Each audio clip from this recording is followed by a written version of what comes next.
Bueno, listo chicos. Como les comentaba, vamos a comenzar con historia natural de la enfermedad, ¿no? Esta es una parte más que todo introductoria, que es importante conocer para poder entender un poco mejor el comportamiento de algunos microorganismos, ¿no?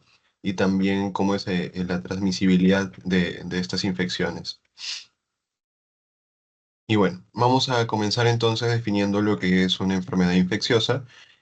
Una enfermedad infecciosa básicamente va a ser una enfermedad causada por la transmisión de un agente infeccioso, es decir, un microorganismo, o también puede ser también causada por los productos tóxicos de estos microorganismos, como vamos a ver en el caso del tétanos, ya que en el caso del tétanos no es tanto el microorganismo, que en este caso sería una bacteria como tal la que produce todo ese cuadro clínico, sino que es más que todo relacionado a su producto tóxico, ¿no? A su toxina. Que bueno, eso ya lo vamos a ver en la sesión del día de hoy. Y por otro lado, dentro de los microorganismos que vamos a encontrar, ¿no? Vamos a ver a lo largo del curso diferentes virus, bacterias, parásitos y también hongos principalmente, ¿no? Entonces, todo aquel microorganismo, todo aquel patógeno que esté en contacto con un huésped susceptible va a producir lo que es una enfermedad infecciosa. ¿Ya? Y también puede ser eso transmitido ya sea de persona a persona, ¿no? Como el caso de algunos virus como el COVID o bacterias como tuberculosis, o también a través de animales infectados, ¿no?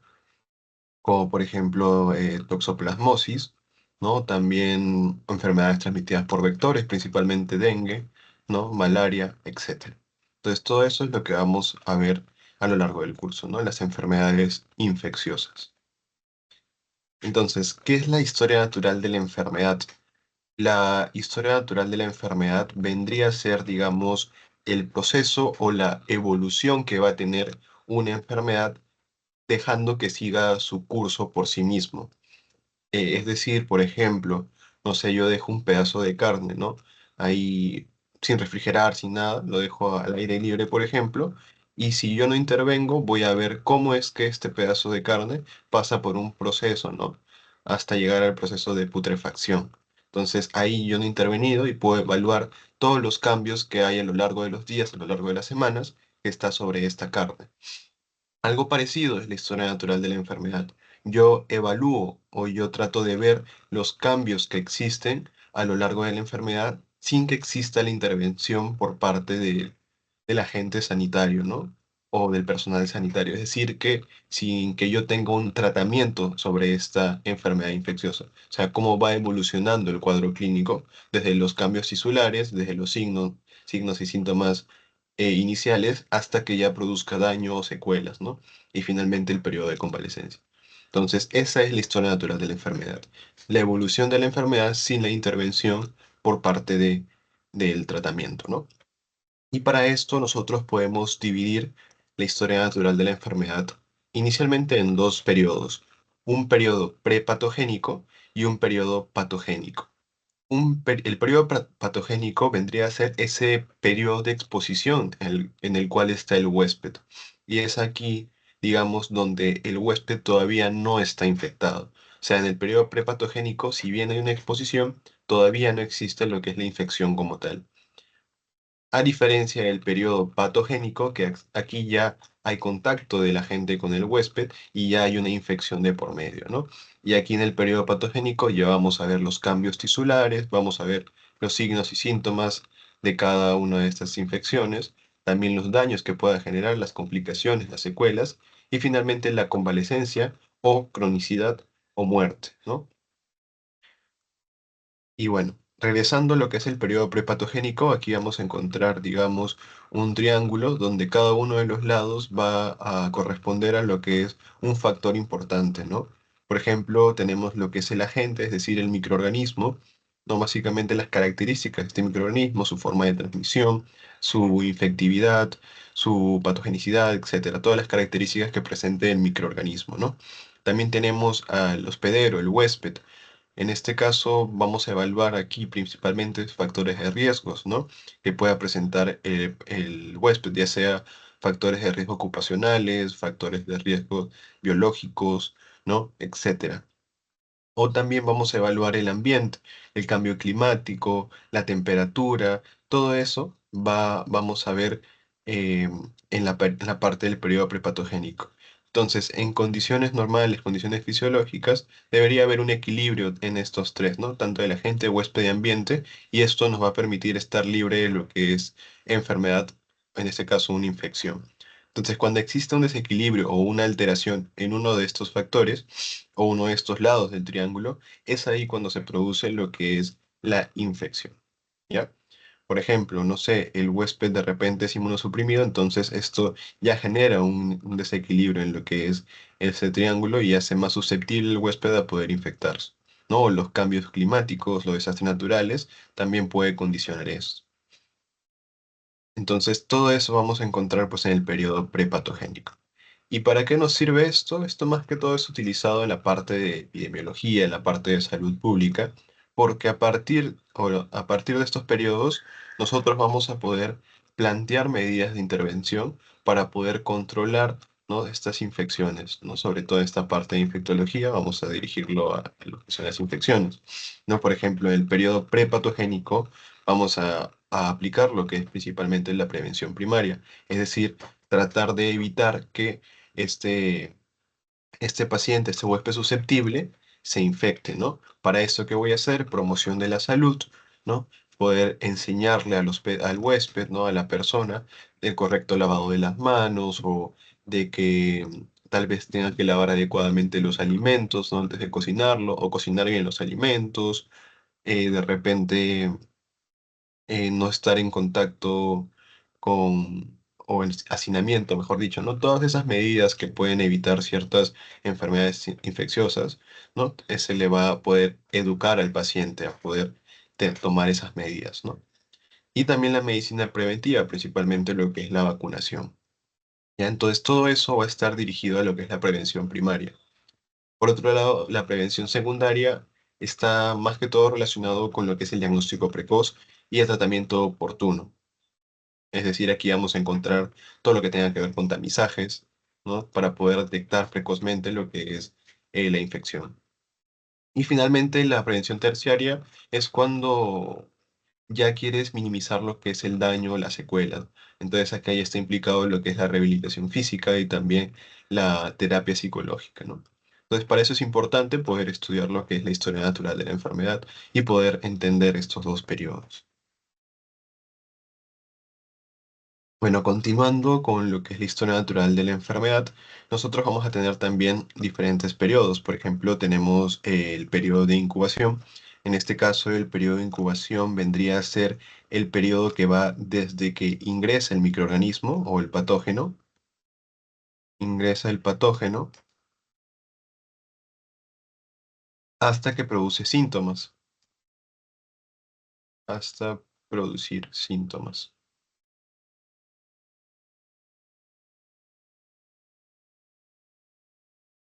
producir síntomas.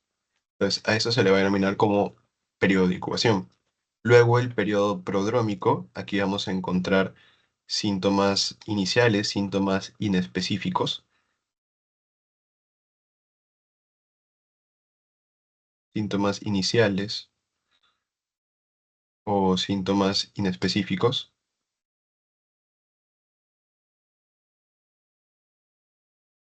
¿ya? Que bueno, en general vamos a ver a lo largo de las sesiones que la mayoría de infecciones, inicialmente su periodo prodrómico, básicamente tiene síntomas inespecíficos, como menciona, por ejemplo, fiebre, malestar general, de repente tos, mialgias, artralgias, o sea, en general eso se va a presentar en la mayoría de infecciones. Entonces, ese es un periodo prodrómico, es decir, que son los pródromos, que precede al periodo como tal de enfermedad, ¿no? Es por eso que aquí es difícil poder diferenciar a qué infección nos estamos enfrentando, ¿no? Porque aquí hay síntomas inespecíficos, fiebre, malestar general, no tos, mialgias, entonces eso no te dice mucho sobre qué infección podría ser. Para eso, pues es mucho más importante lo que es una anamnesis correcta, ¿no? Evaluar los antecedentes, si es que ha viajado, si es que a qué se dedica, ¿no? Cómo es su consumo de alimentos, etcétera. Eso también te puede orientar, ¿no? Y la fiebre sí es importante, a pesar de que no es tan específica. Sí si es que sigue un patrón, ahí sí puede orientarte hacia alguna enfermedad en específico, ¿no? Como vamos a ver, ¿no? O van a ver en la parte de malaria, ahí la fiebre tiene un patrón específico, que eso sí te orienta un poco hacia pensar sobre malaria, ¿no? Luego tenemos lo que son los síntomas específicos, que esto ya se presenta en lo que es el periodo de estado. Aquí ya sí hay, como hay síntomas específicos, aquí ya sí puede haber una distinción de qué enfermedad infecciosa calza mejor con los síntomas que estoy presentando, ¿no? Y finalmente tenemos el periodo de convalecencia, que en este caso básicamente es el periodo en el cual desaparecen los síntomas principales y se alcanza una recuperación, ¿no? Un restablecimiento en lo que es la salud inicial de este paciente. ¿Ya? Entonces, estos son los periodos que vamos a poder encontrar en la historia natural de la enfermedad. ¿Ya? Periodo de incubación, periodo prodrómico, periodo de estado y periodo de convalecencia. Y bueno, acá tenemos otros términos que también son importantes acotar. En este caso tenemos lo que es la reagudización. En la reagudización vamos a ver que esto se puede dar, es una, primero esta es una exacerbación de los síntomas dentro del periodo de estado. Es importante recordar, dentro del periodo de estado. Y puede ser por un tratamiento insuficiente o ya sea por mala prescripción o por un incumplimiento por parte del paciente, ¿no? También por el uso de corticoides. Sabemos que los corticoides sí son muy útiles para lo que es controlar la respuesta inflamatoria, pero cuando se usa de manera inadecuada o por un tiempo muy prolongado, esto también va a ser contraproducente, ¿no? Porque va a disminuir mucho lo que es la respuesta inflamatoria y esto puede generar justamente esto, reagudizaciones. También evolución de algunas enfermedades, como van a ver a lo largo del curso, de la rotación, leptospirosis, brucelosis, fiebre amarilla, etcétera, y también resistencia antimicrobiana, como en el caso de malaria. Eso es por un lado la reagudización. Luego la recaída, recidiva o recurrencia, esto principalmente es por dos factores, ya sea por una infección latente o por la disminución de la respuesta inmune, como por ejemplo tuberculosis principalmente, porque es lo que vamos a ver el día de hoy. ¿No? Vamos a ver que en la tuberculosis hay una tuberculosis latente, que cuando hay una disminución de la respuesta inmune, esto puede generar una recaída, una recidiva. Y finalmente tenemos lo que es la reinfección, que en este caso es una enfermedad con los mismos síntomas, pero con un agente diferente, sea o no de la misma especie. O sea, presento los mismos síntomas, pero con un agente diferente. Por eso es una reinfección. ¿Ya? Entonces, en resumen, vamos a ver que la reagudización se va a presentar en el periodo de estado,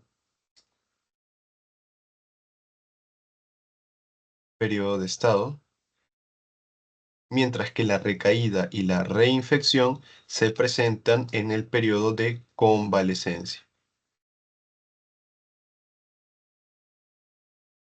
Esencia.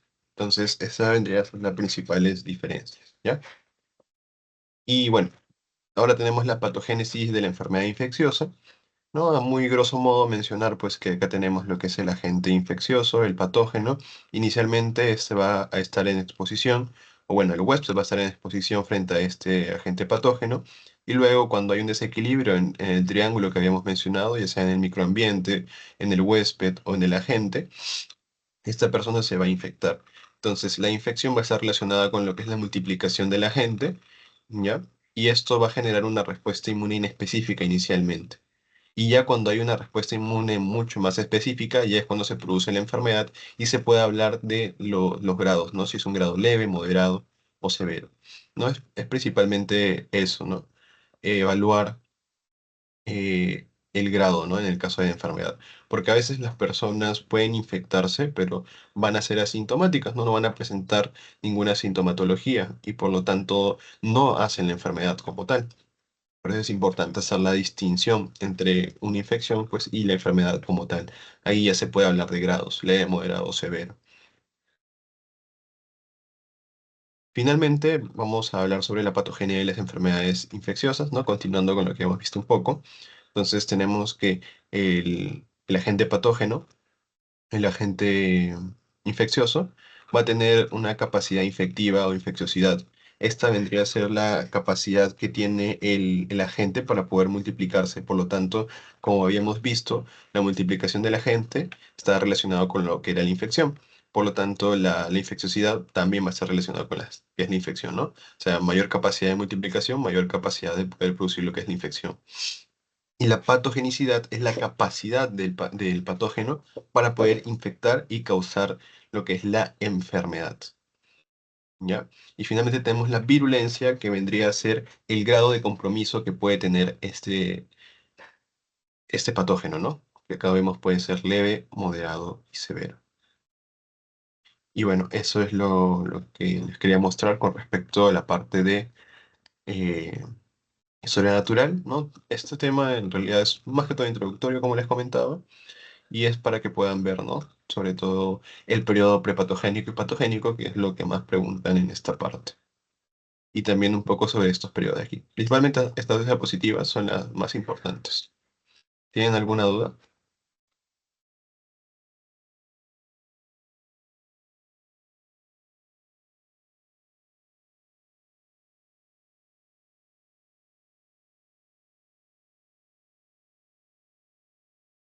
Bueno, continuamos entonces. Ahora vamos a pasar a hablar acerca de tuberculosis.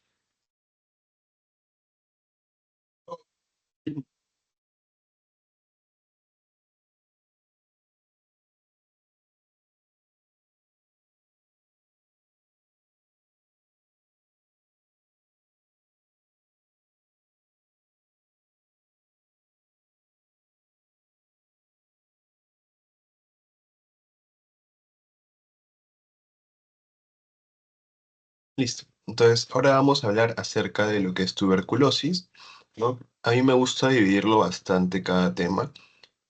Más que todo hacerlo en una sola diapositiva, máximo en dos hojas, ¿no? Para así hacerlo de una manera mucho más resumida, ¿no? Entonces vamos a ver que en el caso de tuberculosis y así como también en los otros patógenos que vamos a ir viendo a lo largo del curso, me gusta dividirlo en primer lugar en agente etiológico, hablando un poco sobre la estructura, dependiendo del agente que vamos a ver, ya sea un hongo, ya sea un parásito, una bacteria o un virus. Luego también hablar un poco sobre la epidemiología, ¿no? También es importante poder tomar algunos de esos datos. También hablar sobre la patogenia, la fisiopatología, ¿no? O en algunos casos, como vamos a ver en los parásitos, sobre el ciclo de vida. Y en este caso también sobre la clínica, el diagnóstico y el tratamiento. ¿Ya? Porque considero que son los puntos más importantes que deberían saber, ¿no? O que deberían llevarse en cada sesión. ¿Ya? Entonces vamos a comenzar a hablar acerca de la tuberculosis. Entonces, es importante pues hablar de la tuberculosis porque es una de las enfermedades infecciosas más prevalentes que vamos a encontrar en el país, en Perú. Y, y como es tan prevalente, vamos a ver que es importante, por tanto, poder conocerla, ¿no? Poder saber cómo identificarla, saber cómo manejarla y saber cómo evitar, ¿no? Que se puedan las personas infectarse. Entonces, por eso es importante conocerlo. Entonces, comenzamos. El agente etiológico, en este caso de la tuberculosis, va a ser una bacteria. Ya va a ser una bacteria.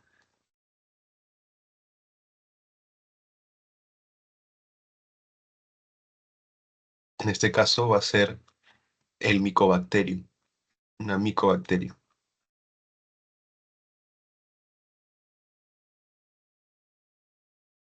¿no? El Mycobacterium.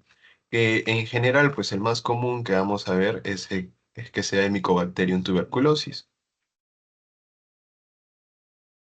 De ahí el nombre, ¿no?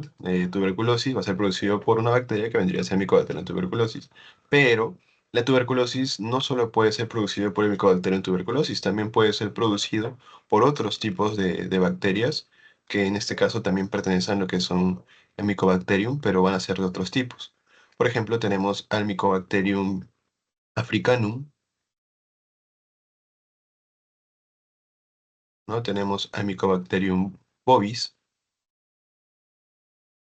y tenemos al Mycobacterium avium principalmente. Entonces, tanto Mycobacterium africanum, bovis y avium también te pueden producir lo que es tuberculosis. Claro que es mucho menos frecuente, ¿no? Lo más frecuente es que se produzca por lo que es el Mycobacterium tuberculosis como tal, y por eso de ahí viene el nombre. Pero no se olviden que también puede producir estos micobacterios de aquí. Entonces, eso es con respecto al agente etiológico, ¿no? Es una bacteria, un bacilo, ¿no? También llamado lo que es el bacilo de Koch, que va a producir esta enfermedad infecciosa. Ahora, con respecto a la estructura de Mycobacterium, una de las estructuras más importantes que debemos mencionar es la pared celular, ¿ya? Mycobacterium como tal va a estar compuesto en su estructura por una cápsula, por la pared celular y también sobre la membrana citoplasmática. La más importante de esas tres vendría a ser la pared celular. ¿Por qué? Porque la pared celular va a darle o va a conferirle esa resistencia característica del Mycobacterium. Porque como sabemos, este Mycobacterium es un bacilo ácido alcohol resistente, ¿no? Bacilo ácido alcohol resistente por sus siglas BAR.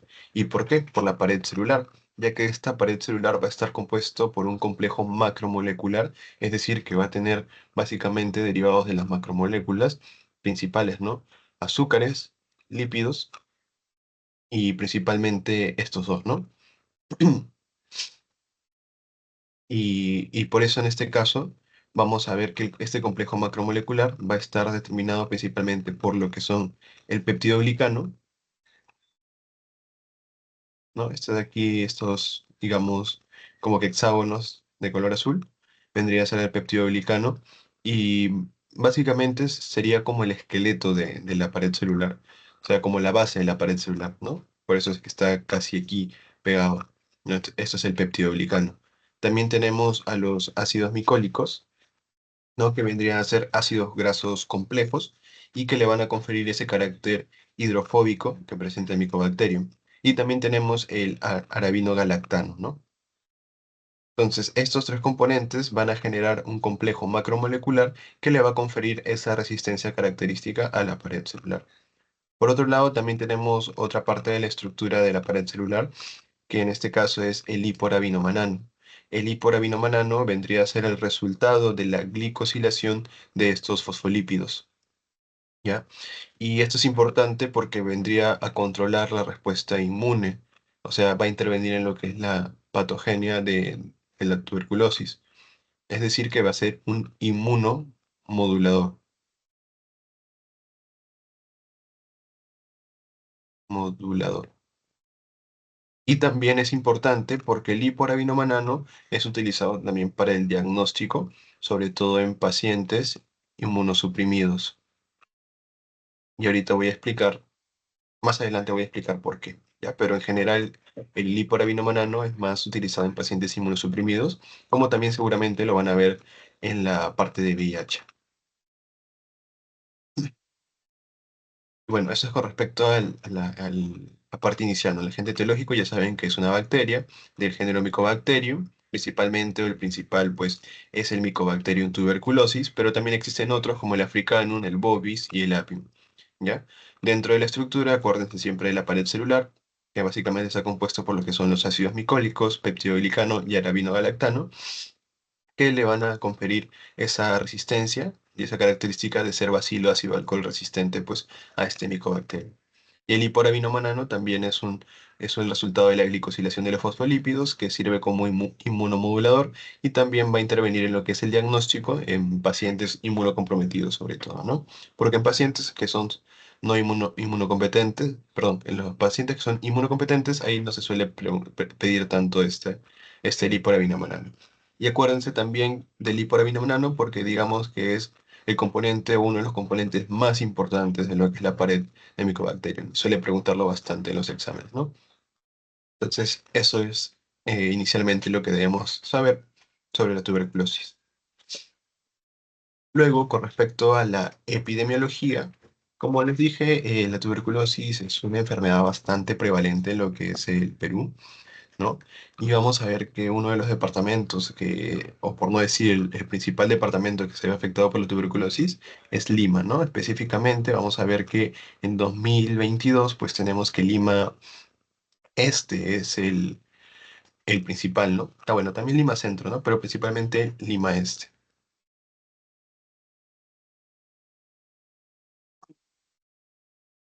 Luego, también otro departamento que encontramos es Loreto, ¿no? También Madre de Dios, etcétera. Pero en general, en todos los departamentos vamos a encontrar por lo menos algunos casos de tuberculosis, ¿no? Es decir, que la incidencia es bastante alta, ¿no? Y la prevalencia también. Y por ello es importante poder estudiarlo, ¿no? Por la capacidad también de transmisión que tiene este micobacterio, también de repente puede estar relacionado con la prevalencia, ¿no? Pero acuérdense que pues en Lima, específicamente Lima Este, es el que tiene, digamos, la mayor incidencia. O sea, estamos hablando de San Juan del Urigancho principalmente. Toda esa zona de ahí es una de las más afectadas.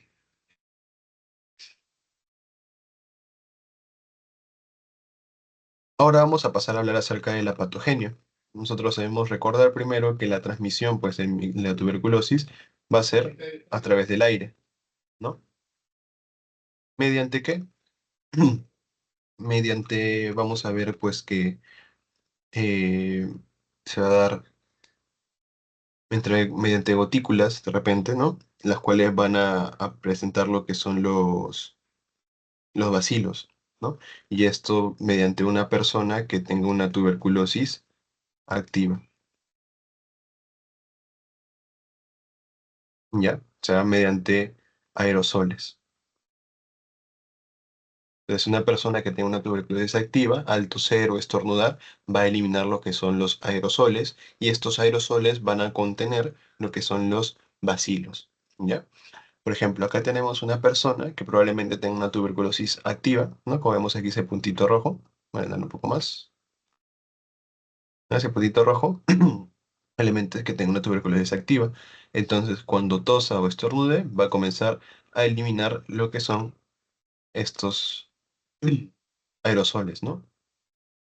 Aerosoles. Y dentro de los aerosoles vamos a encontrar a los bacilos, al micobacterium.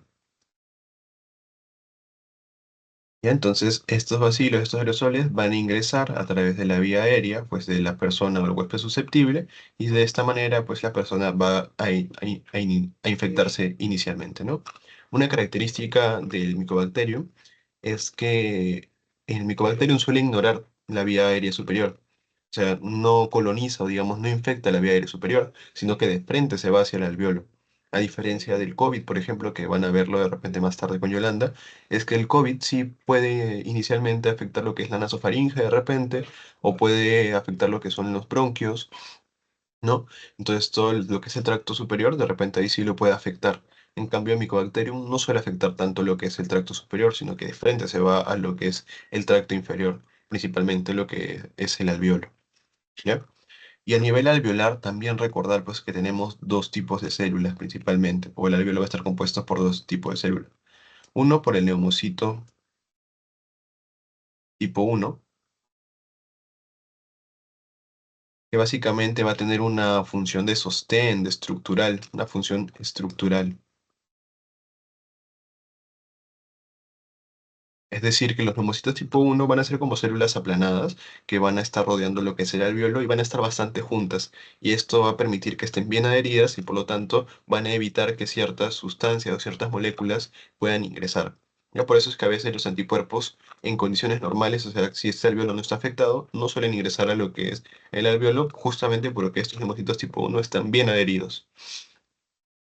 En cambio, los neumocitos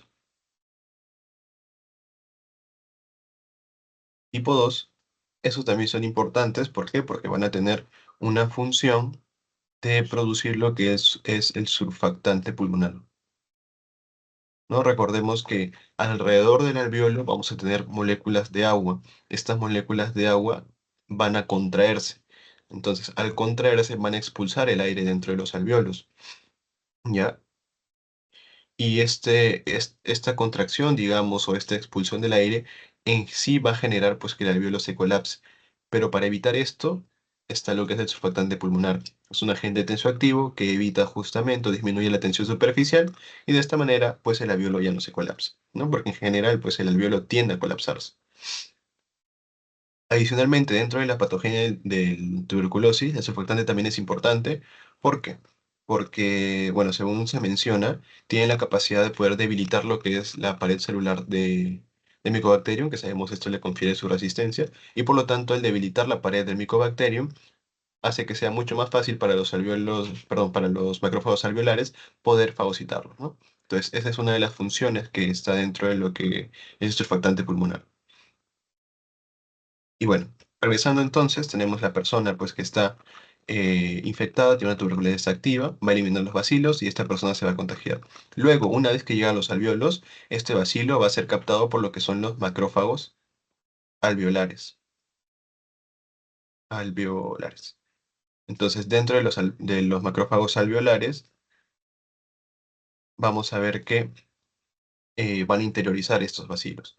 En general, pues se debería formar lo que es el fagolisosoma para poder eliminar lo que es el bacilo, pero este micobacterio tiene un antígeno importante, que vendría a ser el antígeno ESAT6. Este antígeno evita la unión entre el fagosoma y el lisosoma. Es decir, que inhibe lo que es la unión inhibe lo que es el fagolisosoma. ¿Ya? O sea, la formación de este fagolisosoma. Y de esta manera, pues va a evadir lo que es la fagocitosis, este micobacterium. Por lo tanto, este micobacterium dentro del alveolo, del macrófago alveolar, va a comenzar a multiplicarse. Se multiplica, se multiplica, se multiplica, y llega un punto donde este macrófago va a pasar a un proceso de muerte celular. Entonces, cuando muere este macrófago, uno que va a liberar pues a los bacilos, y por otro lado también va a eliminar lo que son interleuquinas inflamatorias, ¿no? Estas interleuquinas pues van a llamar o van a generar pues un reclutamiento por un lado de polimorfonucleares o por un lado de monocitos. Entonces acá en 3B tenemos a los polimorfonucleares y aquí en el 3A tenemos a los monocitos. ¿Ya? Y esto, entonces, como ya a nivel de lo que es el alveolo se está produciendo lo que es una reacción inflamatoria inicial, una reacción inflamatoria local, esto ya comienza a alterar lo que es la estructura de los neumocitos tipo 1. Y como sabemos, estos eran estaban bien adheridos, ahora como ya están afectados por la reacción inflamatoria, entonces ya su estructura se altera y comienzan ya no estar bien unidos, sino que van a dejar que entren estas células polimorfonucleares y los monocitos.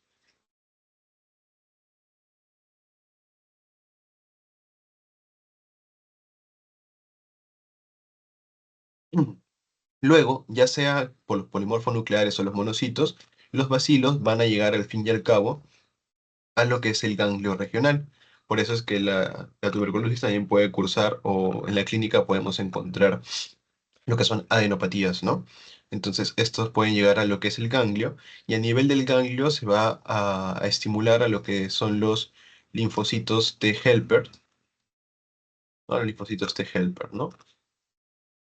Entonces, estos linfocitos T helper van a dar subcolonias, o sea, se van a activar y van a dar dos subcolonias. Uno puede ser por los linfocitos T helper tipo 1 o puede ser por los linfocitos T helper H17, ¿no? Ya. Entonces, si es por este lado, vamos a ver que los linfocitos T helper tipo 1 van a comenzar a liberar lo que es el interferón gamma. Y una vez que libera interferón gamma, este interferón gamma va a comenzar a activar a los que son los macrófagos, ¿ya? Comienza a activar a los macrófagos y estos macrófagos van a acidificar, activa a los macrófagos alveolares y comienza a acidificar su medio y esto facilita más la fagocitosis. O sea, al activar los macrófagos va a facilitar mucho más la fagocitosis al hacer más ácido el medio de los macrófagos. Esto es por los linfocitos T helper tipo 1. Pero por otro lado tenemos a los linfocitos T helper 17, que lo que van a hacer estos van a reclutar mucho más polimorfonucleares para así también generar pues un control de la enfermedad. Entonces por estos dos lados, ya sea por el TH1 o el TH17, se va a poder controlar lo que es la infección por estos bacilos o este micobacterio. ¿Ya? Entonces, como les mencionaba, los bacilos llegaban a lo que es el ganglio regional. Pero de este ganglio regional también podían pasar a los que son los capilares, y de los capilares a la vena cava inferior, y en la vena cava inferior podían llegar a lo que es la aurícula derecha. Entonces, estos bacilos tienen dos caminos, o regresan a lo que es el pulmón a través de la arteria pulmonar y intensifican lo que es la infección en el foco ya formado, o pueden generar otros focos, digamos, ectópicos, ¿no? Pero dentro del pulmón, ¿no? Ese es un camino. El otro camino que puede hacer es que pase a lo que es el aurículo izquierdo, luego el ventrículo izquierdo y finalmente se disemine por el organismo, ¿no? Entonces, es las dos formas que se puede diseminar también. O puede regresar al pulmón o se puede diseminar a todo el organismo. En fin, sea cual sea el medio por el cual se esté controlando lo que es la infección, al fin y al cabo se va a formar un granuloma. ¿Por qué? Porque si bien se está fagocitando, se está eliminando los bacilos, son tantos bacilos que, digamos, el sistema inmune dice, son tantos que no voy a poder controlarlo. O sea, no voy a poder eliminar a todos. Entonces lo que voy a hacer es voy a encerrarlos para poder contenerlos. No puedo eliminarlos, pero sí los puedo contener, ¿no? Entonces lo que va a hacer es generar esto, un granuloma. Granuloma, ¿no? Entonces, en el granuloma vamos a tener polimorfonucleares, vamos a tener macrófagos, vamos a tener células plasmáticas, ¿no? Vamos a tener células gigantes que vendrían a ser, pues, la unión de varios macrófagos, ¿no? Y al centro vamos a tener un centro necrótico donde van a estar las bacterias, ¿no? Por eso es que se dice que la necrosis gaseosa se puede encontrar en los pacientes con tuberculosis. Y también vamos a tener fibroblastos, que le va a conferir esa resistencia al granuloma, ya por los fibroblastos. Entonces, eso básicamente, pues, es la patogenia de la tuberculosis. Entonces, en general, pues, termina con lo que es la formación del granuloma para poder contener la enfermedad, ¿no? Y eso también se vendría a ser, pues, una tuberculosis latente.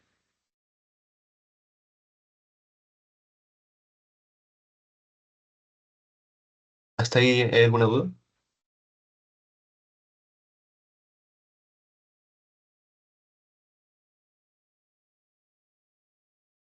No hay dudas. Bien, continuamos entonces. Como les mencionaba, nosotros podíamos diferenciar en la tuberculosis en dos, ¿no? Una tuberculosis primaria y una tuberculosis secundaria. Esa tuberculosis primaria también se le llama a veces como tuberculosis latente. En este caso, ¿qué afecta? Afecta el pulmón y afecta los ganglios linfáticos, pero se contiene la infección, como les mencionaba, ¿no? El sistema inmune dice, no puedo eliminarlos, pero sí puedo contener la infección. Entonces, hay dos posibilidades. Por un lado, el granuloma se cicatriza y en este caso ya no habría microorganismos viables, ya no hay microorganismos viables. O el otro caso puede ser que el granuloma no se cicatriza, pero sí se contiene. O sea, no se cicatriza, pero sí lo contiene, sin embargo, hay microorganismos viables. Entonces está en un estado de latencia, por eso es que también se le conoce como latente, ¿no?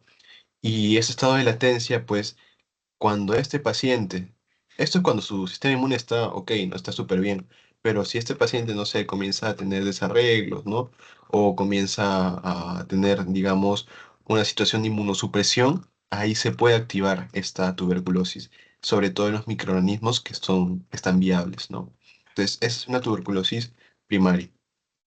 Y obviamente la tuberculosis latente, el paciente que está infectado, o sea, que está en tuberculosis latente, no contagia, ¿no?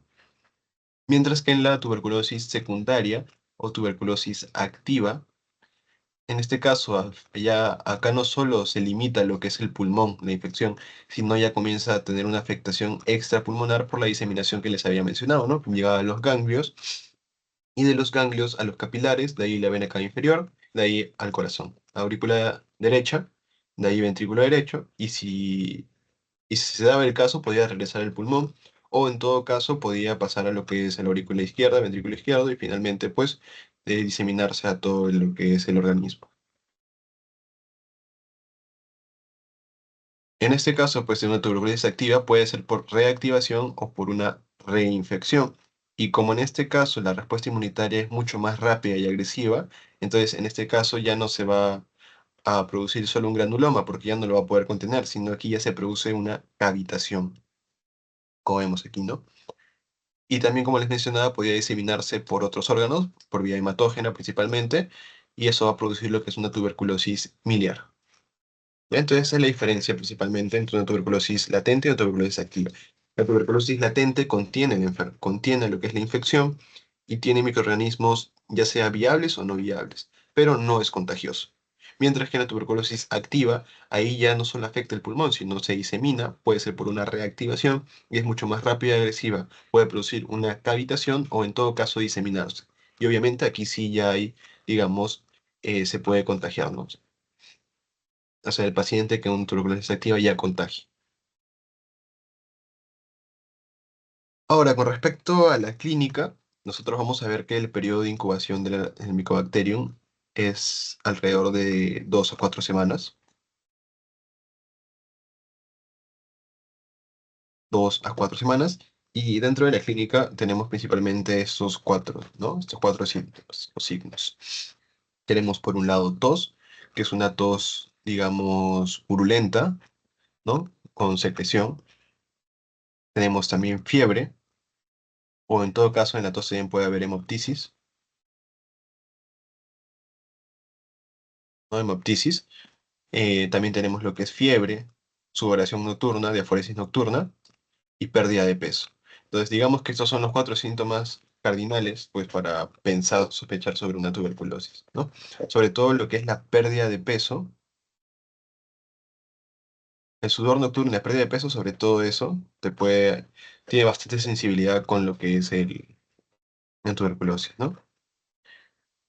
En pérdida de peso sería una pérdida de peso mayor igual al 10%. ¿Ya? O sea, no es que si baja 1 kilo, 2 kilos, ya se considera como pérdida de peso, ¿no? Para poder considerarlo o que tenga significancia clínica, debe ser mayor o igual al 10% del peso corporal, ¿ya? Y obviamente no tiene que haber estado en alguna dieta, ¿no? Porque puede venir un paciente y dice, he estado perdiendo bastante peso y le preguntas, ¿estaba haciendo dieta, ejercicio? Y te dice sí, entonces ahí tampoco se va a considerar como significativo, ¿no? Y bueno, eso es más que todo. Pérdida de peso y sudor nocturno es bastante sensible para lo que es tuberculosis. Y bueno, como me comentaba un doctor, cuando tengas un paciente con pérdida de peso, principalmente hay dos casos. Uno, o es tuberculosis, o dos, puede ser una neoplasia. ¿Ya? Entonces, pérdida de peso casi siempre es o es tuberculosis o es una neoplasia. Obviamente, si te dan otros antecedentes, otros factores de riesgo, también puedes pensar en otras enfermedades. Pero principalmente tu diagnóstico inicial, presuntivo, puede ser o TB o neoplasia.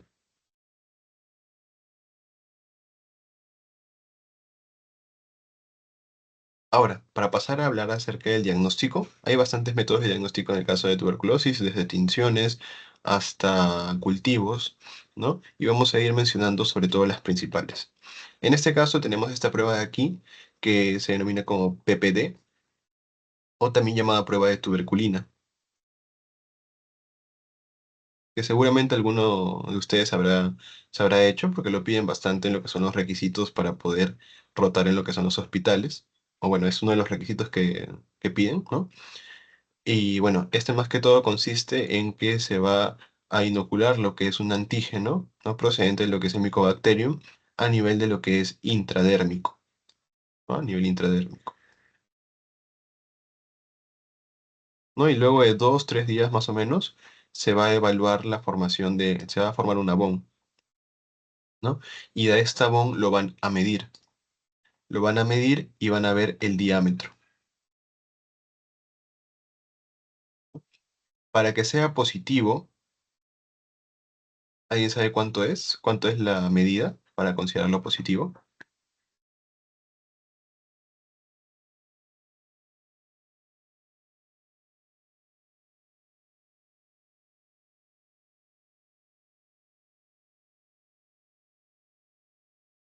10 milímetros, no se olviden. O bueno, depende. Si es un paciente sano, tú vas a decir, si es mayor o igual a 10 milímetros, ahí vas a considerar positivo esta prueba de PPD, ¿no? O sea, pues, probablemente es un paciente que tenga una TB latente. Pero en pacientes inmunodeprimidos,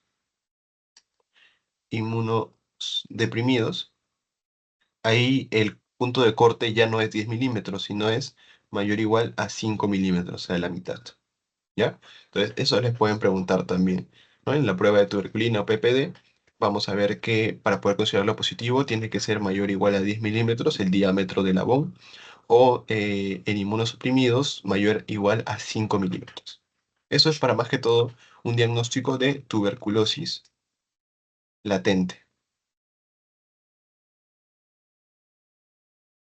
Entonces, eso es más que todo al latente, ¿no? En realidad no te dice si un paciente tiene una tuberculosis activa, porque también tiene falsos positivos, ¿no? Y falsos negativos igualmente. Pero ya en un paciente que tú sospechas que tiene clínica de que tiene tuberculosis, o sea, tiene sudoración nocturna, tiene hemoptisis, tiene pérdida de peso, entonces ya no le vas a mandar solo o no le vas a pedir PPD, sino que le vas a pedir otros exámenes mucho más sensibles, ¿no? En este caso estamos hablando de la baciloscopía. ¿Ya? La baciloscopía. La baciloscopía es una prueba en la cual se va a pedir una prueba de esputo, ya no saliva, sino esputo, en la cual va a tener que ser recogida en las mañanas sin que el paciente se lave los dientes, ¿no? Es en las mañanas y usualmente se piden tres, ¿no?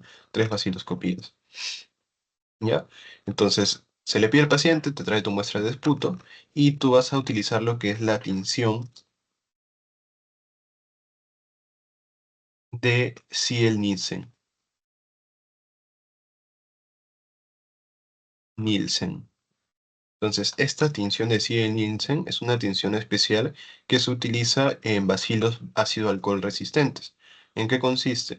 Entonces, la muestra que tú tengas vas a calentarla.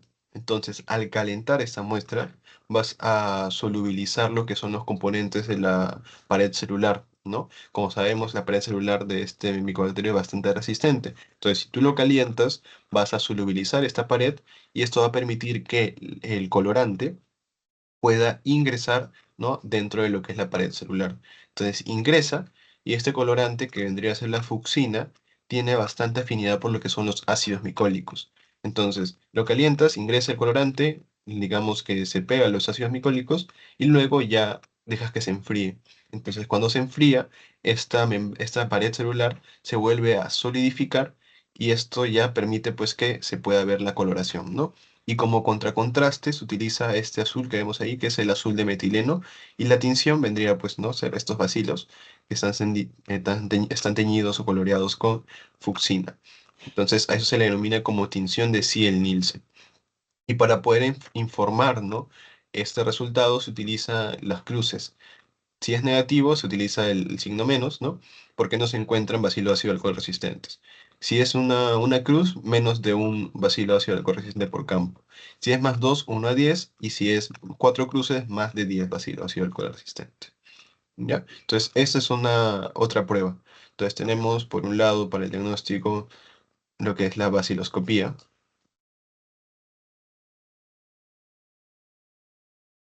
Y en segundo lugar, también tenemos lo que es el cultivo. ¿No? El cultivo se hace en un medio, existen dos medios que ahorita vamos a explicar, pero principalmente lo que se pide es un cultivo mediante Lowenstein-Jensen,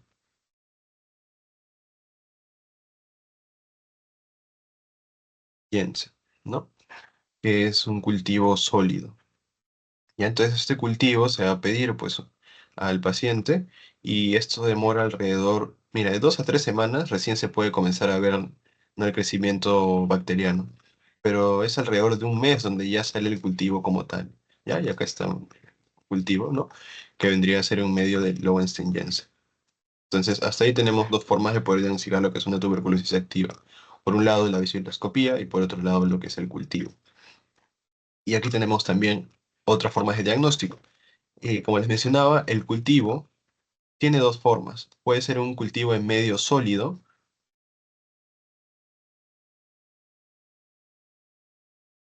sólido, como es el que hemos descrito, que vendría a ser el Lowenstein-Jensen, o puede ser un cultivo en medio líquido, que es aquí donde vamos a encontrar a los MODS. Entonces, las características o los beneficios del cultivo en líquido es uno, que es en menor tiempo, y bueno, dos, también que te detecta la resistencia a los medicamentos, ¿no?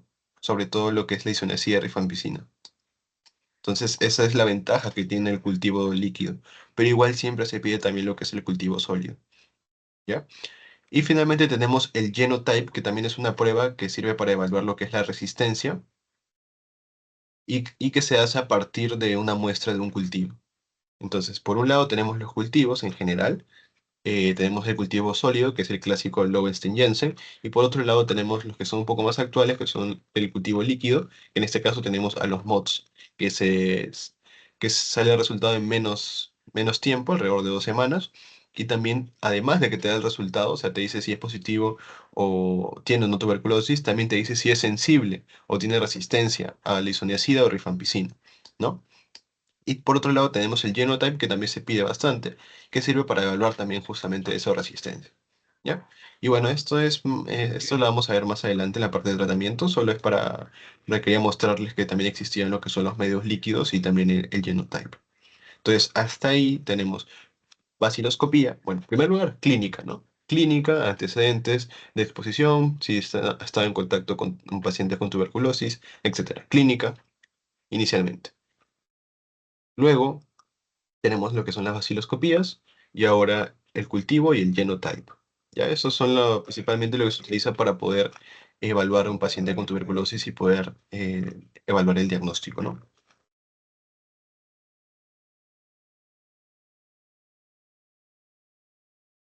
¿Hasta ahí alguna duda?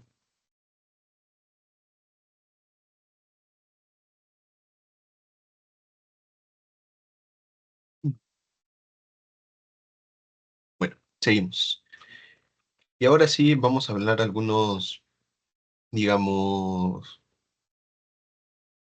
una terminología que se utiliza bastante para poder reconocer, ¿no? En pacientes, seguramente he escuchado pacientes MDR, XDR, ¿no? Pacientes multidroga resistentes, examen resistentes, etcétera. Entonces vamos a ir viendo. Entonces tenemos tuberculosis resistente a H, usualmente es lo que es isoniazida. Cuando vean H, es isoniazida.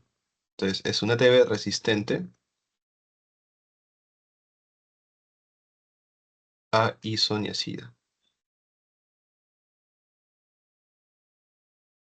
Luego tenemos la tuberculosis resistente a rifampicina, que también es la R, ¿no? Resistente a rifampicina,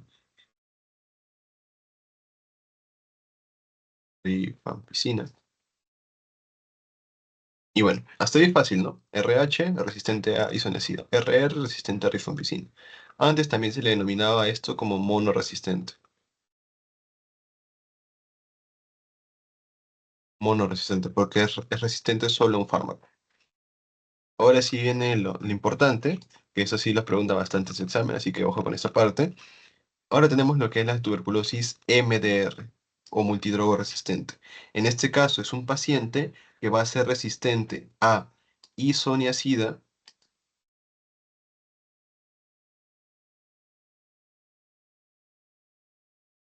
y rifampicina.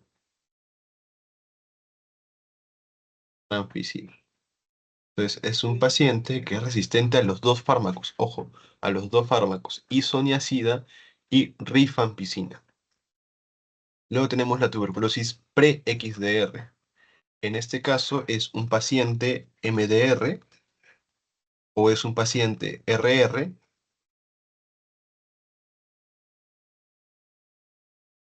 más resistencia a una fluorquinolona.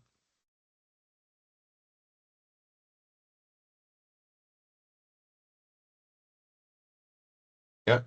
Es un paciente pre-XDR, es un paciente que tiene resistencia a isoniazida, a rifampicina y también a una fluorquinolona. Entonces, ¿qué es TBXDR? TBXDR es MDR o RR más fluorquinolona más un medicamento del grupo A. ¿Y cuáles son esos? Los medicamentos del grupo A tenemos levofloxacino, moxifloxacino, que son las fluorquinolonas, y tenemos bedaquilina o linezolid. Es decir, puede ser resistente a bedaquilina o linezolid.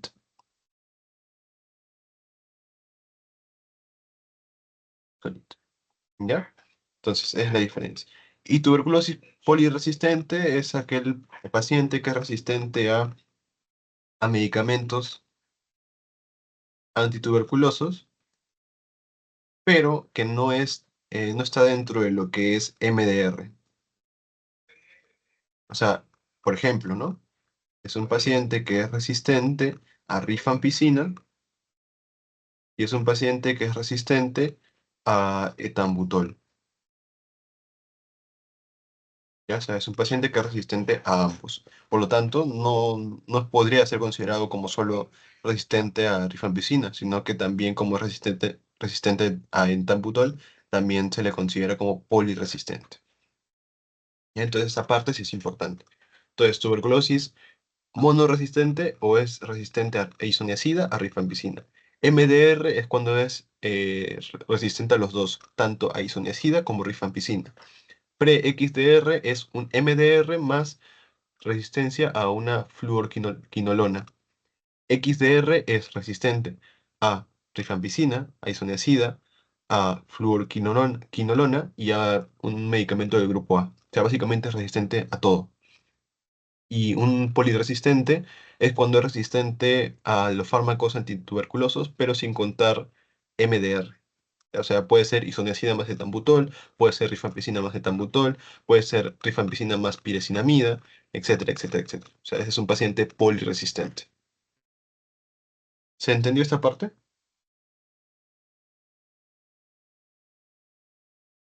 Sí se entendió. Entonces, esa parte sí es importante que la puedan recordar, porque sí la preguntan bastante en los pasitos en los exámenes. Y bueno, finalmente pasamos ya al tratamiento. En este caso vamos a dividir el tratamiento uno en un esquema de tuberculosis pulmonar o en un paciente extrapulmonar, pero sin compromiso miliar o sin compromiso del sistema nervioso central. Como dice aquí, ¿no? Esquema de tuberculosis para pacientes sin infección del VIH, porque con infección de VIH es otro tratamiento, pero eso ya lo van a ver con Yolanda en la clase de VIH, ya que es la próxima semana, si mal no recuerdo. Entonces, las indicaciones serían paciente con tuberculosis pulmonar o paciente con tuberculosis extrapulmonar, pero sin compromiso miliar, sin compromiso del sistema nervioso central y sin compromiso osteoarticular. O sea, puede ser un paciente con tuberculosis renal de repente, ¿no? O también en pacientes nuevos o tratados antes, ¿no? Con recaídas, pérdidas de seguimientos recuperados, etcétera, etcétera. Entonces, ¿cómo va a ser el tratamiento? Son 6 meses divididos en dos fases. La primera fase es 2 meses con los cuatro fármacos principales, que es isoniazida, rifampicina, etambutol y piracinamida. 2 meses. Le vas a dar las cuatro drogas diarias, diario. Y luego la segunda fase es 4 meses, pero ya no le das los cuatro fármacos, sino solo le das isoniazida y rifampicina, pero ya no diario, sino interdiario. ¿Ya? Entonces, primera fase son 2 meses, le das los cuatro fármacos diario. Segunda fase son 4 meses, pero le das solo isoniazida y rifampicina interdiario, 3 veces por semana. Eso es con un paciente con una tuberculosis sensible. Ahora tenemos un paciente con aquí ya hay compromiso del sistema nervioso central, miliar y osteoarticular. Entonces ahí el tratamiento cambia, más que todo en el tiempo, ¿ya? En este caso también va, bueno, va a ser el doble, ¿no? Ya no es medio año, sino acá es un año.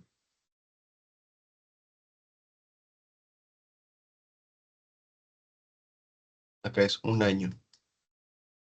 ¿Ya? Y también se divide en dos fases. Las dos primeras fases son 2 meses, las cuatro drogas diarias, o sea, parecido a lo que hemos visto, ¿no? Pero la segunda fase ya cambia, son 10 meses y se le da solo isoniazida y rifampicina, pero diario, diario. Acá era interdiario, ¿no? Pero acá ya es diario, o sea, es más tiempo y los fármacos le das diario. Es la diferencia principalmente entre un tratamiento de tuberculosis pulmonar y un tratamiento de tuberculosis con afectación miliar del sistema nervioso central u osteoarticular. Y acá tenemos la clasificación de los medicamentos de acuerdo al grupo. Esto también es importante que se lo aprendan, sobre todo el grupo A y el grupo C, que son los que más preguntan, ¿no? Porque a veces se preguntan, no sé, te dicen, marca la opción correcta de acuerdo a los fármacos del grupo C, ¿no? Y te ponen varios nombres, te dicen, marca el correcto o marca el incorrecto, ¿no? Entonces, por eso es importante que también lo tengan en cuenta. Acá se los puse, eso es sacado de la norma técnica de 2020, de Perú, ¿no? Obviamente, de MINSA. Y finalmente, para tuberculosis resistente, tenemos varios casos, ¿no? Por ejemplo, cuando es resistente a isoniazida, cuando es resistente, cuando es MDR o RR, o cuando es RR y MDR igual, ¿no? Son tratamientos ya, digamos, un poco diferentes al sensible. que bueno, también se los dejo aquí para que puedan verlo, ¿no? Acuérdense también las siglas para que se pueda hacer mucho más fácil, ¿no? R-benzina rifampicina, E de tambutol, Z de piracinamida, el FX de levofloxacino, ¿no? Y así van a poder ver. Y bueno, finalmente, otra cosa que también preguntan son los efectos secundarios, ¿no? Sobre todo de la isoniazida, el principal es la neuropatía periférica, ¿ya? Que eso siempre lo preguntan bastante, la neuropatía periférica. Y justamente para evitar esto, se le da al paciente lo que es la piridoxina. O sea, además de los cuatro fármacos que les das en una TB sensible, también le das piridoxina para que justamente esto pueda evitar lo que es la neuropatía periférica. Luego tenemos la rifampicina, que en este caso lo más característico de la rifampicina es que es bastante hepatotóxico, ¿ya? Es bastante hepatotóxico y también te puede producir trastornos hematológicos, como trombocitopenia, anemia hemolítica. La piracinamida también va a estar relacionado con lo que es, digamos, afectación hepatotóxica, ¿no? También puede generar eso, ¿no? Hiperuricemia, hepatitis, etcétera. El etambutol también es bastante preguntado, ¿no? Digamos que es el que te produce lo que es una neuritis retrovulvar, ¿no? Es bastante preguntado, el etambutol te puede producir lo que es neuritis retrovulvar. Y finalmente la streptomicina, que también es un fármaco utilizado, te va a producir, lo principal es que te produzca ototoxicidad, ¿ya? Entonces, eso es lo principal. Isoniazida, neuropatía periférica, rifampicina, hepatotóxico, trastornos hemolíticos, y piracinamida, también hepatotóxico, hepatitis, rash, etambutol, neuritis retrovulvar, y streptomicina, ototoxicidad. Esos son los principales efectos secundarios que vamos a poder encontrar en estos medicamentos. Y bueno, eso es todo lo que tengo para mostrarles en la parte de tuberculosis. No más que todo recuerden, ¿no? Es un bacilo ácido alcohol resistente, ¿no? Por las características de su pared celular, es bastante prevalente en lo que es el Perú. Sobre todo vamos a encontrar que en Lima, específicamente Lima Este, es uno de los lugares donde hay mayor casos de tuberculosis. Dentro de la patogenia, pues también es importante que acuerden ciertas cosas. No creo que les preguntes específicamente sobre la patogenia, pero es importante que lo conozca también. Acuérdense la diferencia entre tuberculosis primaria, tuberculosis latente, tuberculosis activa, secundaria, y la clínica, ¿no? Sobre todo la pérdida de peso, el sudor, la fiebre, la tos, la hemoptisis. Entonces, para el diagnóstico, acuérdense. Uno, clínica, anamnesis adecuada. Dos, vaciloscopías, ¿no? Vaciloscopía, cultivo, radiografía de tórax también, ¿no? Y principalmente eso, ¿no? Y ya para ver si es G resistente o no, le puedes utilizar lo que es un cultivo de medio líquido o el genotype.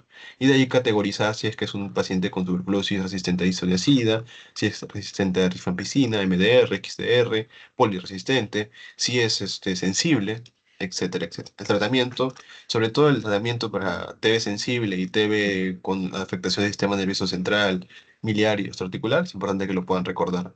El tratamiento para XDR, MDR no pregunta tanto, más que todo preguntan los fármacos de los grupos también y los efectos secundarios. Hasta ahí, chicos, ¿tienen alguna duda?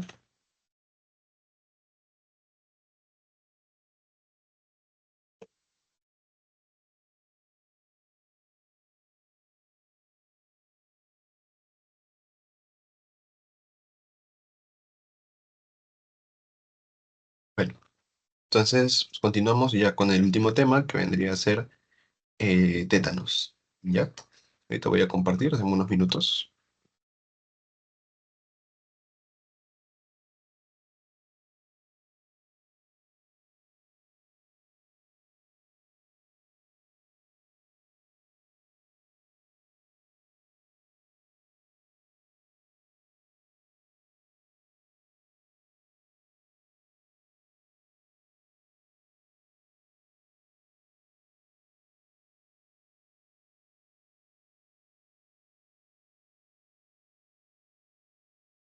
Bueno, por último, ya para culminar con la sesión del día de hoy, vamos a hablar acerca de tétanos. Igual, como les comentaba, me gusta dividirlo en lo que es agente etiológico, epidemiología, patogenia, clínica, diagnóstico y tratamiento.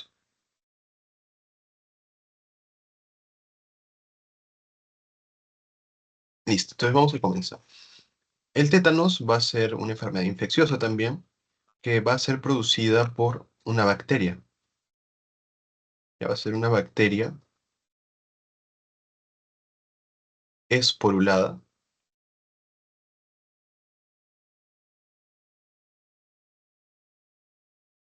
que en este caso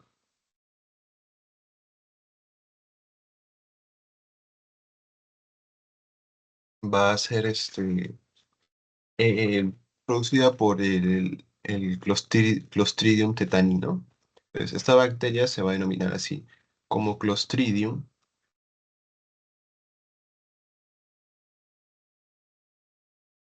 tetani, que es un bacilo esporulado y que también se llama como bacilo de Nicolaier. ¿Ves? También es otro nombre que se le puede dar. Entonces, esta bacteria es la que va a producir esta enfermedad.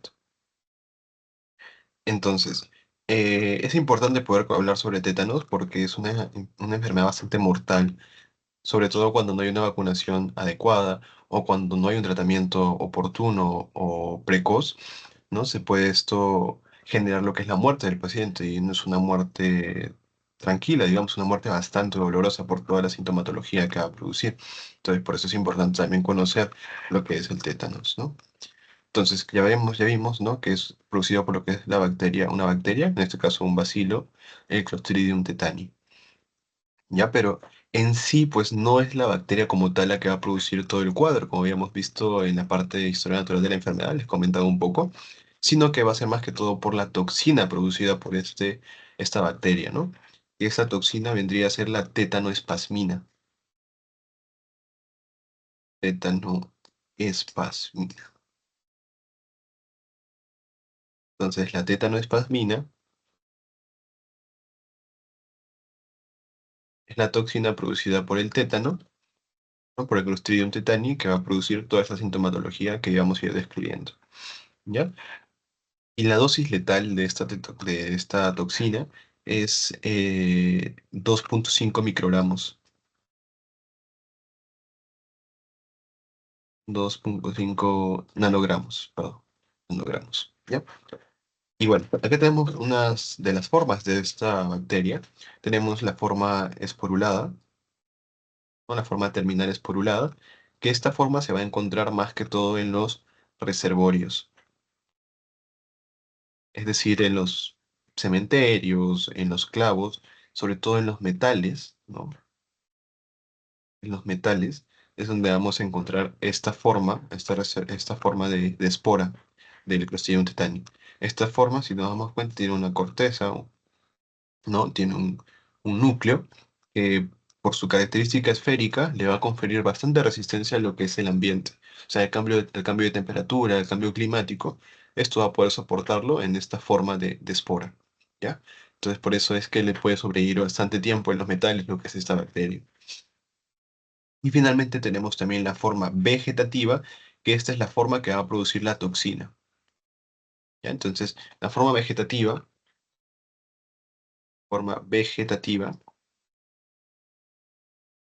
y la forma de espora. La forma vegetativa produce la toxina y la forma de espora se encuentra en el reservorio, ¿ya? Entonces, eso es lo que vamos a ver inicialmente.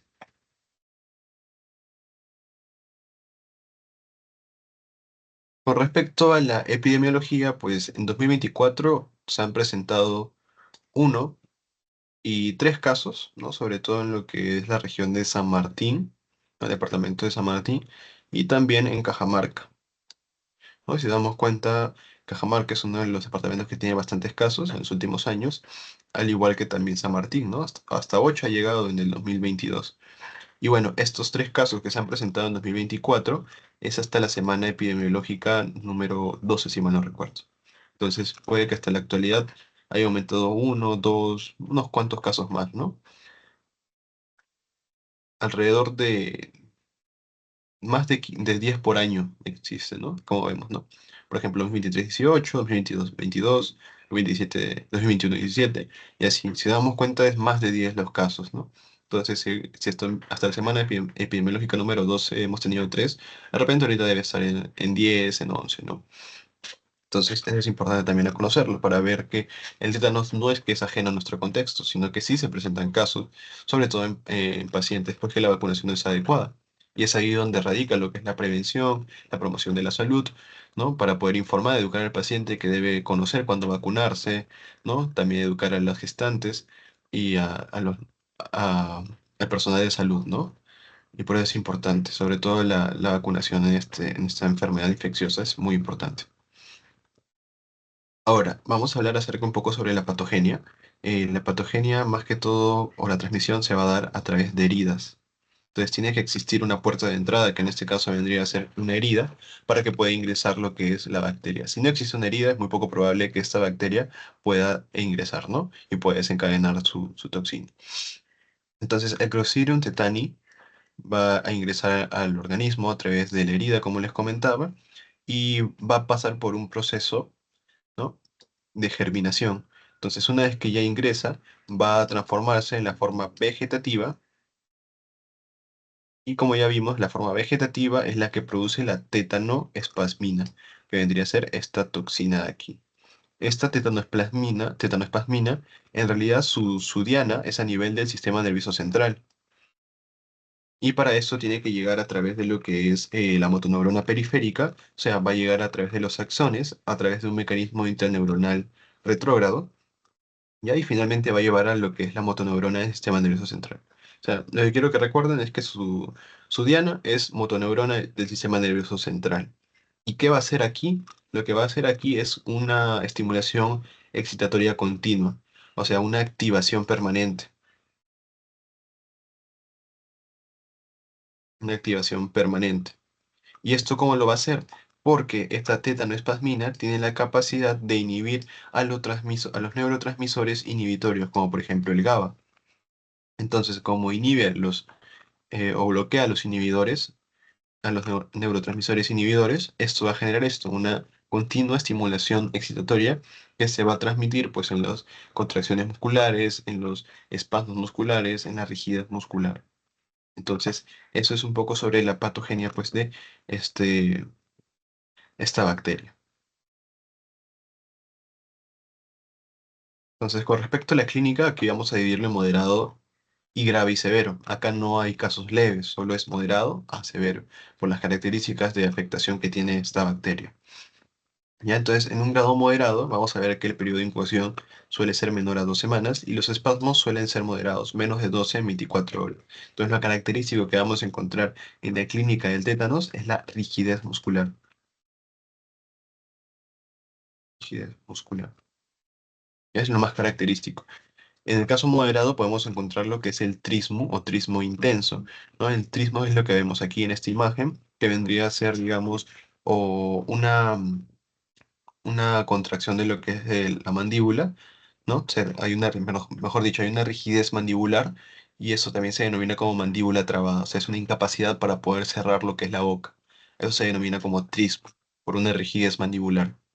O también tenemos por otro lado lo que es la risa sardónica, que en este caso va a haber una contracción de los músculos faciales y esto va a dar la impresión pues de que el paciente se esté riendo, ¿no? Pero en realidad es porque hay una contracción involuntaria de esos músculos faciales. Eso se puede presentar en un caso moderado. También hay esbozo de opistótonos, que esto es una posición que ya vamos a ir viendo. Y también aquí ya hay dificultad para deglutir por espasmos musculares, ¿no? También va a haber espasmos. Todo lo que sea músculo va a haber espasmos. Entonces puede generar espasmos musculares faringios y esto puede generar problemas para poder deglutir, ¿no? Y también hay peligro de broncoespasmo y usualmente requiere traqueostomía, ¿no? Y la mortalidad en sí, en este caso moderado, no es tan alta, es el 9%, pero a diferencia de otras enfermedades sí es bastante alta, ¿no? Entonces es un caso moderado. Más que todo recuerden que en el caso moderado se va a encontrar lo que es el trismo y la risa sardónica, ¿ya?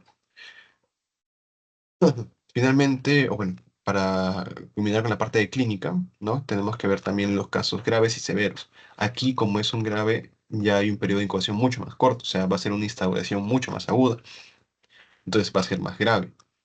En este caso, los espasmos musculares son más dolorosos y hay más de 12 en 24 horas. En el anterior, en el moderado, era menos de 12 en 24 horas. Acá es mucho más, mucha mayor cantidad de espasmos.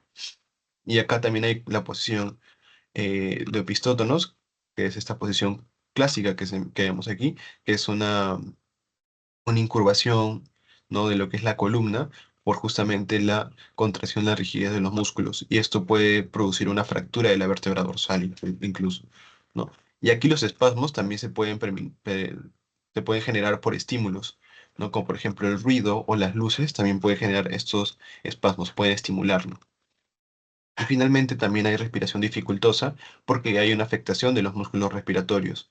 ¿Ya? Aquí solo había problemas de deglución y si ya había un mayor espasmo, podría afectar lo que es un peligro de broncoespasmo.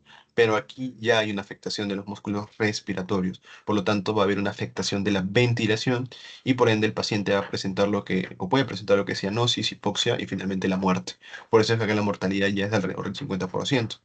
También hay disfunción del sistema nervioso vegetativo, que en este caso puede haber palidez, sudor, fiebre. Ya vemos que es un cuadro clínico un poco más, digamos, severo, un poco más grave, ¿no? Aquí ya hay mucho mayor compromiso de la vida del paciente, mortalidad hasta el 50%.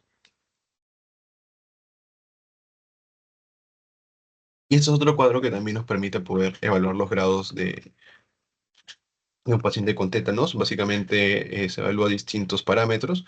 El principal, pues en el grado uno usualmente no hay problemas para deglución, no hay crisis de apnea, no hay hiperactividad simpática, hay buen estado de conciencia, electroencefalograma normal y hay buena respuesta a sedación, ¿no? Y en este caso, básicamente todo es limitado, porque la instauración es tardía, o sea, mientras más tarde tenga el tiempo de progresión, va a ser menor pues el daño, ¿no? En un grado 2 ya vemos que el tiempo de instauración es 48 horas, ¿no? Ya no es tan tardío, es un poquito más agudo.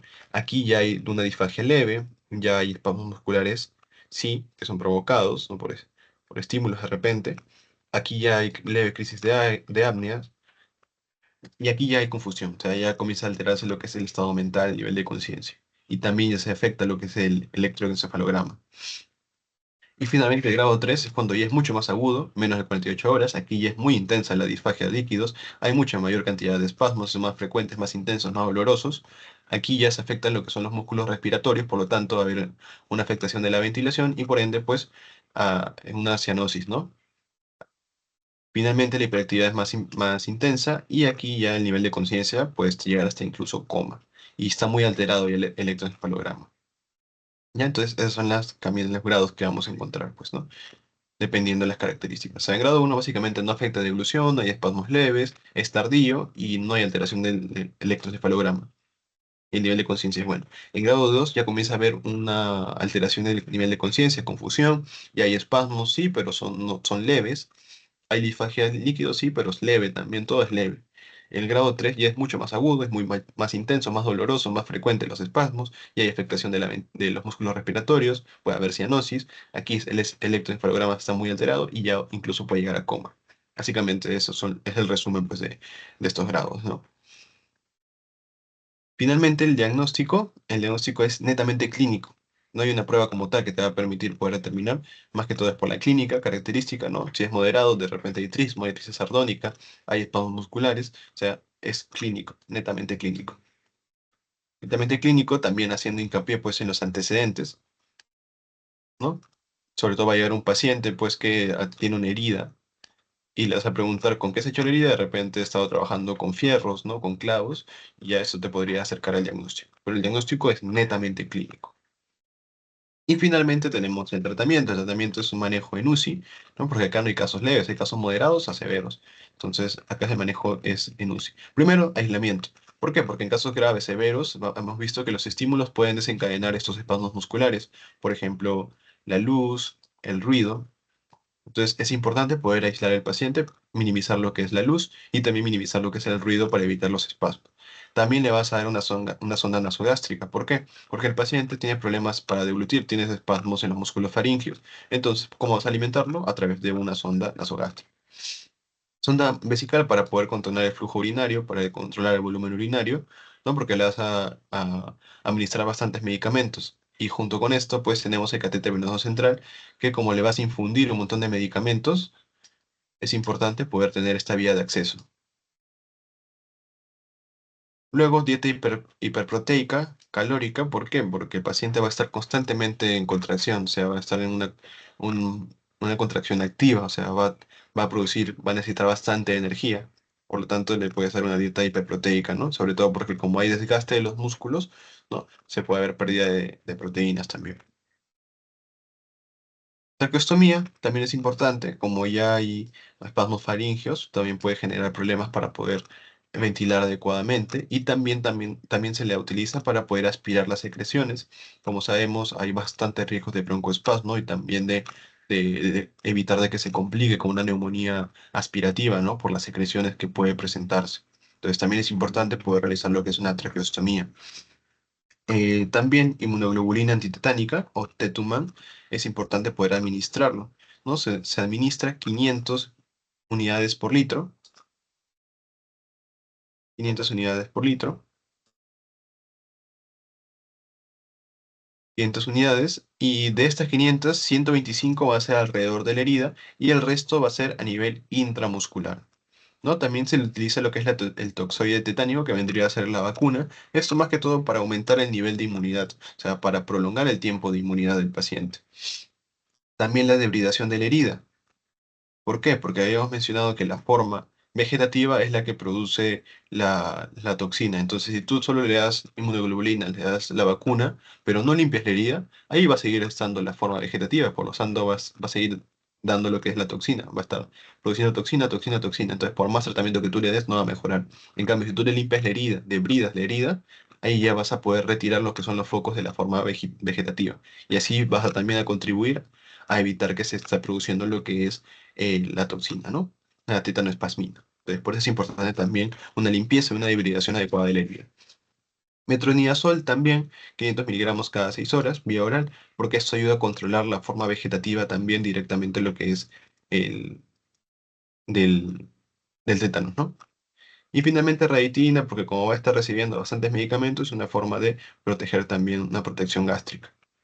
Y finalmente diazepam, que bueno, esto es uno de lo que debí mencionar principalmente, ¿no? Inicialmente esto debemos darle, ¿por qué? Porque uno, el paciente tiene dolor y tiene espasmos, ¿no? Entonces, si tú no le das o controlas los espasmos, esto puede generar a que tenga ciertas fracturas, ¿no? Sobre todo en los pistótonos, hemos visto que puede haber una fractura de la vértebra dorsal. Entonces es importante darle diazepam, uno para dolor y dos para relajar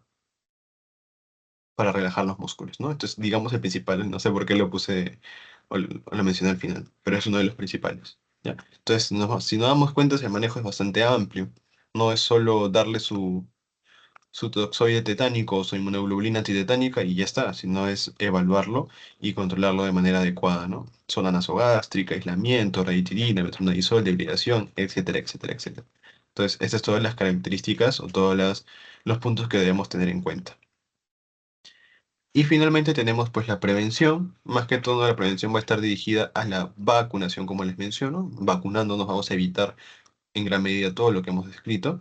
Y acá tenemos de acuerdo a los diferentes grupos, ¿no? Por ejemplo, niños pequeños a los 2 4 6 meses, o entre los 15 y los 18 meses, o entre los 4 y 6 años.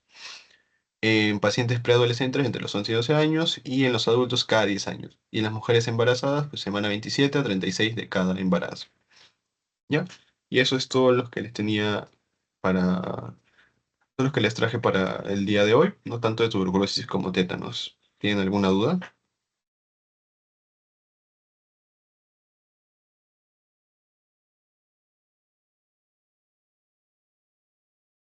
No, ninguno.